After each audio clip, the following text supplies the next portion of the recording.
Hello guys, welcome to Smita Edu. Current shorthand dictation में आप सभी का स्वागत है।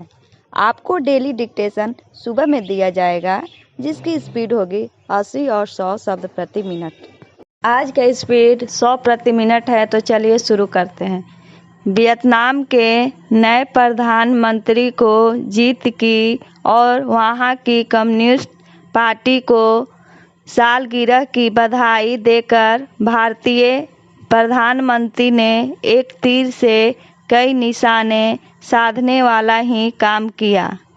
भारतीय प्रधानमंत्री ने अपने वियतनामी समकक्ष से वार्ता के दौरान एक खुले, समावेशी, शांतिपूर्ण और नियम आधारित हिंद महासागर क्षेत्र को लेकर जो प्रतिबद्धता व्यक्त की, वह एक तरह से चीन को दिया जाना वाला यह संकेत है कि वह इस क्षेत्र की स्थिरता में बाधक बन रहा है। चीन को ऐसे साफ संकेत देने का सिलसिला तेज होना चाहिए, क्योंकि इसके आसार नहीं दिख रहे कि वह सीमा विवाद के मामले में अपने अड़ियल रवैये का आसानी से परित्याग करेगा।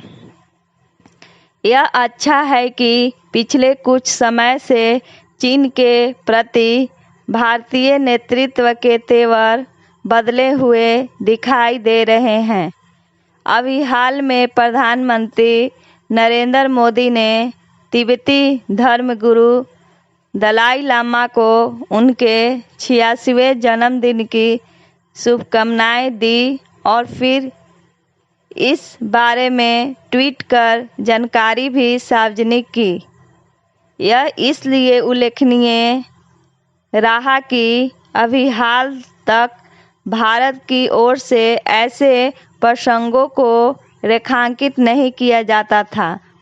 यदि भारत इस नतीजे पर पहुंच रहा है कि चीन को सही रास्ते पर लाने के लिए उसकी दुखती रगों को दबाना होगा, तो यह शुभ संकेत है।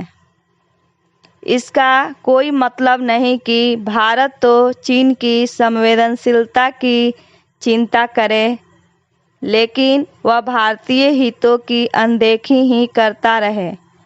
चीन को यह बताया ही जाना चाहिए कि ताली एक हाथ से नहीं, दोनों हाथों से बजती है।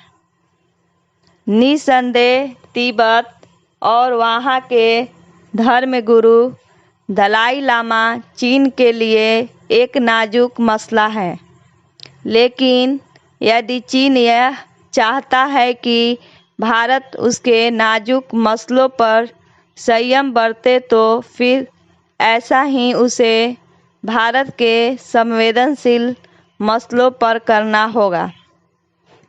उचित यह होगा कि भारत सरकार दलाई लामा के जरिए तिब्बत के सवालों को उभारने तक ही सीमित न रहे। उसे तिब्बत के मसले को सतह पर लाने के लिए भी सक्रियता दिखानी चाहिए। इसलिए और भी क्योंकि भारत की यह घोषित नीति रही है कि तिब्बत चीन का स्वायत्तशासित क्षेत्र है।